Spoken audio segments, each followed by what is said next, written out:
Hello, this is Bob in the Word. I just like to say it is the words within the words, the sound of the words within the words that create new words, as well as sound, word, and language combination that will provide a key to unlock the mystery of the universe. Okay, this one's called Bread and Butter. It goes back to the story of Jesus in the desert in Matthew 4:3. And the tempter came to him and said, "If thou be the Son of God, command these stones be made bread." Okay, it goes on to say this in Matthew 4:4. It says, "But he answered and said, Man shall not live by bread alone." That's a hint. See, the Spirit's fed by the Word. It's basically a hint. Now, if you listen carefully, you're going to hear something in here. It says basically, it's this is these stones put together.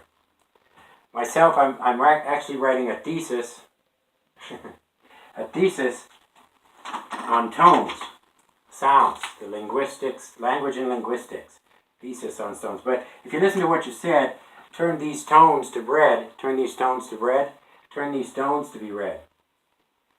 See, it's amazing grace how sweet the sound. There's a language within the word, one of sound. So anyway, and also right up here, bread and butter. Do you like hot butter on your breakfast toast? I know I do. I don't like dry toast. Because there's two words in here. See, bread is that which is to, you see the word read in bread? The bread is the word, it's that which is to be read. Be read, be read. And you look at it this way, when you buttered your bread, I don't like bees on my bread, so look what's here. Look at the words right in here. Just remove the bees, and it says read and uttered.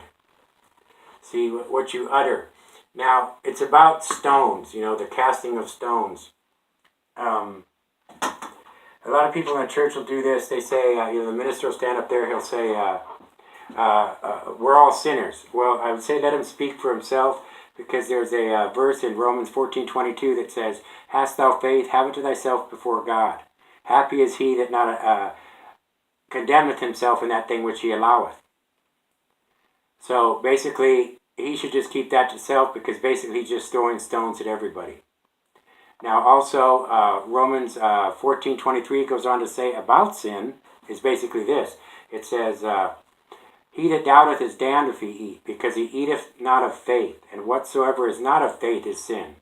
It's to have faith in God and actually hear the sound of God, because you're actually a temple of God.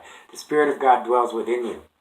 1 Corinthians 3:16 says, "Know ye not ye are the temple of God, the Spirit of God dwells within you." This they don't tell you. So basically, once you recognize that Spirit of God in you and it's come alive, you're speaking from the heart. You're speaking from the heart. You actually recognize this, because it goes on to say in Matthew 4:4, "But every word that proceedeth out of the mouth of God." A lot of people speak for God. Some aren't saying the right thing, but many people do. But the key is the sound of the words. Amazing grace, how sweet the sound. I always say to people, be of sound mind. What did I say? No, I said sound mind.